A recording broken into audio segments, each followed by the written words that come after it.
Fala galera, tudo bem com vocês? Bom, o vídeo de hoje eu vou continuar falando um pouquinho sobre crise e sobre ativos que performam um pouco melhor durante crises. No caso aqui, eu vou falar das dividendos aristocrats. Se você não viu ainda o que são dividendos aristocrats, dá um pulinho aqui no canal do YouTube e assiste esse vídeo. Elas são as empresas que pagam dividendos crescentes e ininterruptos há mais de 25 anos.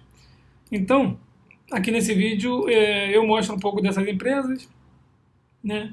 Resolvi então fazer o quê? Pegar as 10 empresas que mais pagam dividendos dessa lista, das Dividend Aristocrats, e fazer um comparativo com o SP500 na época da crise.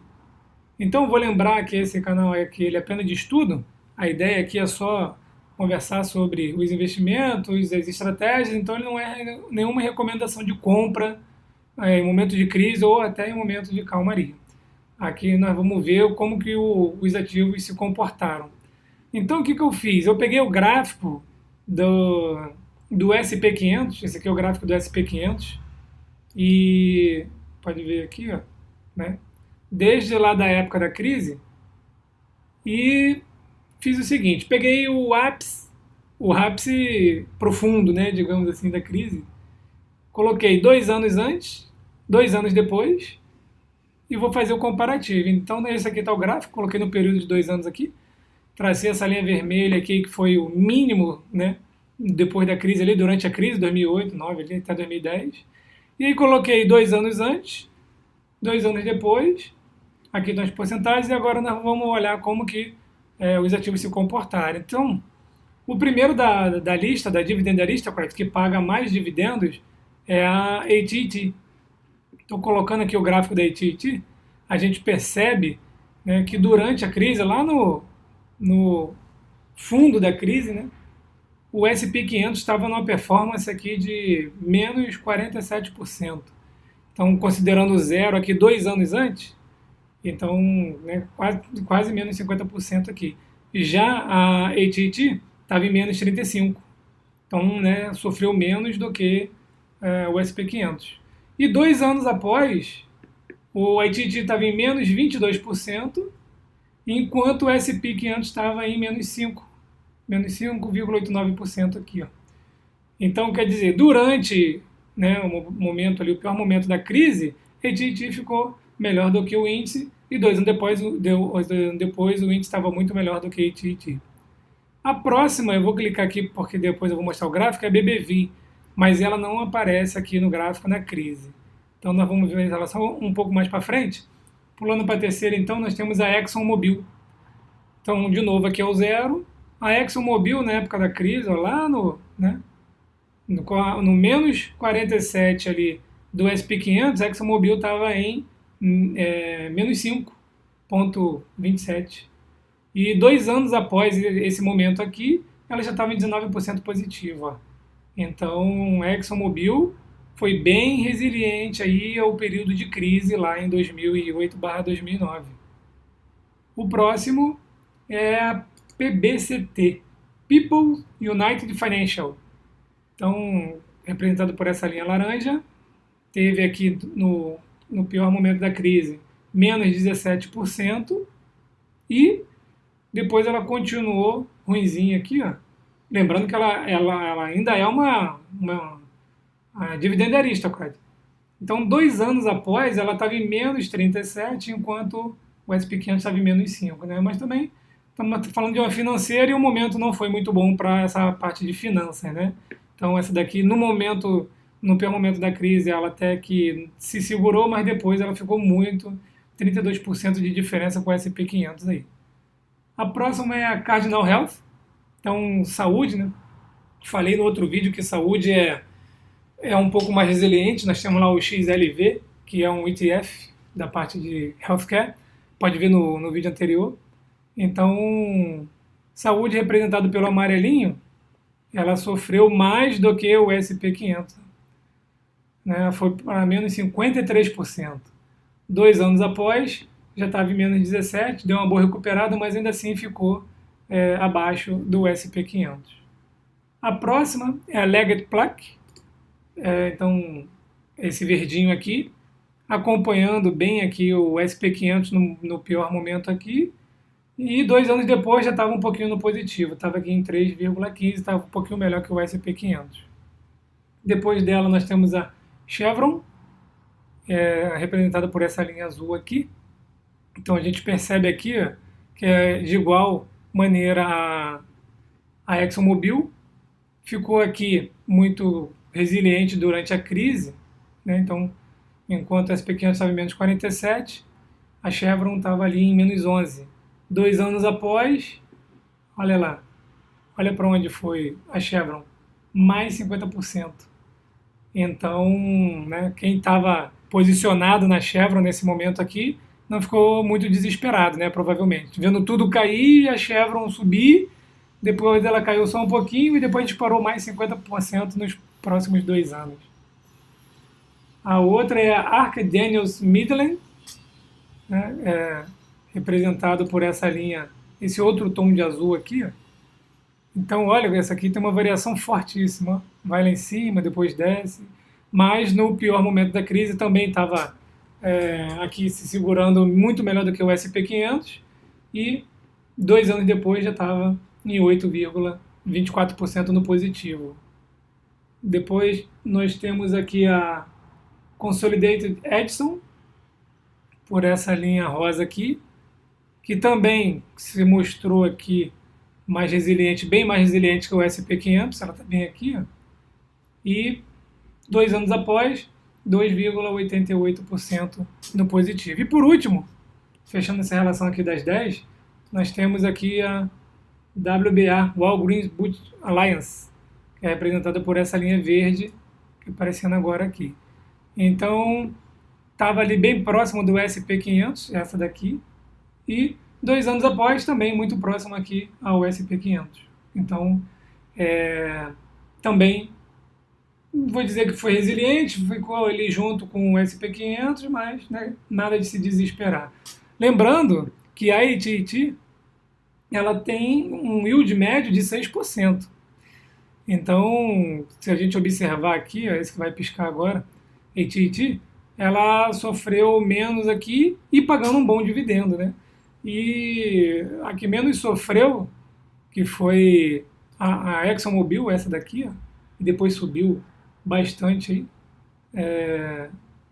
A ExxonMobil ela paga ali em torno de 4% de dividend yield, então ela sofreu muito pouco e continua pagando bons dividendos. Então esse aqui é o gráfico mostrando as 10 maiores pagadoras de dividendos durante a crise de 2008 e 2009. A gente consegue ver aqui que algumas são bem resilientes à crise. Vimos em 2 anos para trás, 2 anos para frente, então vamos ver agora desse período até hoje. Vamos ver, falando de um investimento de 10 anos, como que estaria o nosso dinheirinho, né? Então tá aqui, ó. Vou colocar o zero bem ali no 2 anos ali. Aqui, ó, tá bom aqui.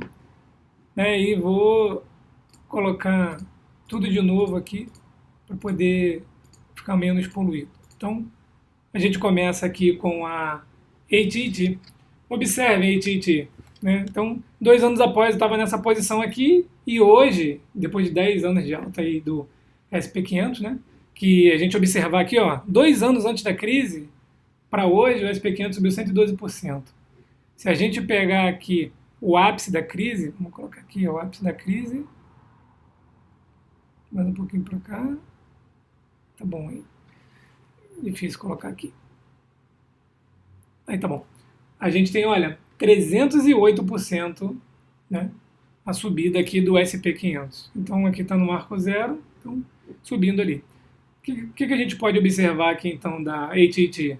Ela não foi muito, ela não acompanhou o índice. Então nesse momento aqui quem investiu no índice, né? Então está melhor do que a AT&T. Olha só que grande diferença.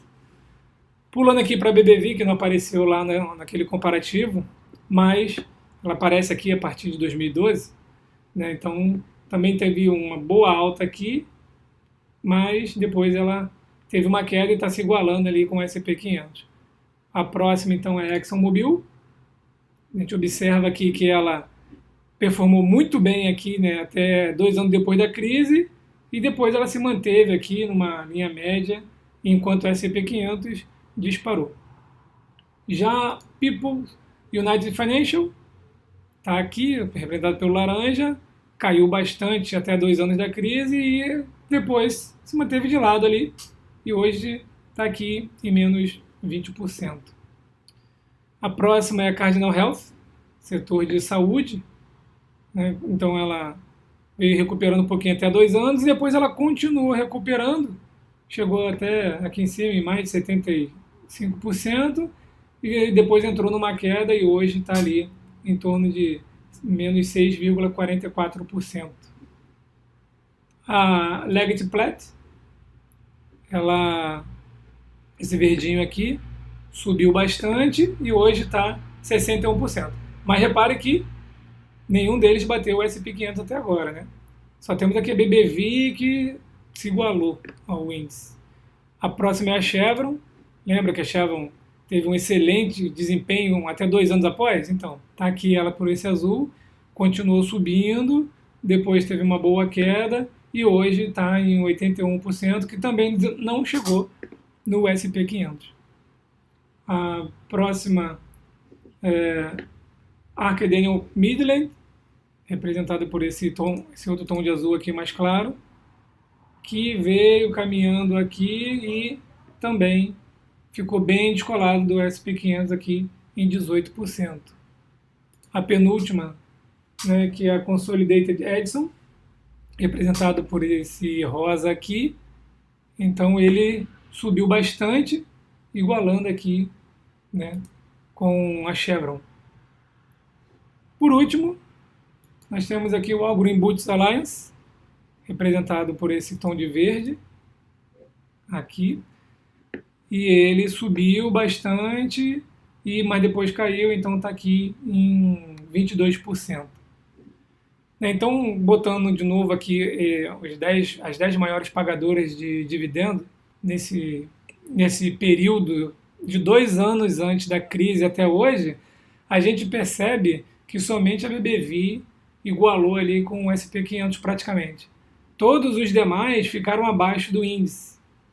Mas se a gente reparar no pior momento da crise, né, a gente teve aqui somente 2 que performaram pior do que o S&P 500 e um que igualou, e os demais conseguiram ser mais resilientes no pior momento da crise. Isso aqui acontece por quê? Principalmente porque a crise foi mais financeira, né? Foi a questão do subprime, então se a gente pegar ali, podemos fazer depois, né? Um canal de estudo, então a gente pode criar vários cases aqui, pegar só o setor de finanças e testar o setor de finanças naquele momento ali da crise. E depois o S&P 500 performou muito melhor do que todos eles, concluindo que eles são mais conservadores, né? Eles são mais resilientes. Ao longo do tempo, eles andam um pouco mais de lado, então sem muita euforia, apesar de ter um outro gráfico ali no meio do caminho que teve um pico maior, mas eles são um pouco mais tranquilos para isso daí. Por isso que eles conseguem manter caixa, conseguem pagar dividendos, inclusive em momentos de crise. Então, crise se aproximando? Não sei, a gente está só fazendo estudos aqui, mas se você quiser investir em alguma coisa que possa ser mais conservador, mais resiliente a um momento de crise e que tenha a possibilidade de subir logo após a crise e também pagar bons dividendos, se você já vive de renda passiva, de dividendos e não quer perder isso, então a gente pode observar que dessas 10 aqui, nós tivemos algumas que tiveram performance muito melhor do que o índice, então pode ser um ativo para a gente se agarrar durante uma crise e até 2 anos depois a gente desfazer dessa posição aí. Certo, pessoal? Então, esse aqui é só mais um case de estudo que eu queria trazer para vocês. Não sei se vai ter crise, não sei se esses ativos vão performar dessa maneira. Rendimento passado não garante rendimento futuro, mas os estudos estão aí para a gente tirar nossas conclusões. Um abraço a todos e até o próximo vídeo.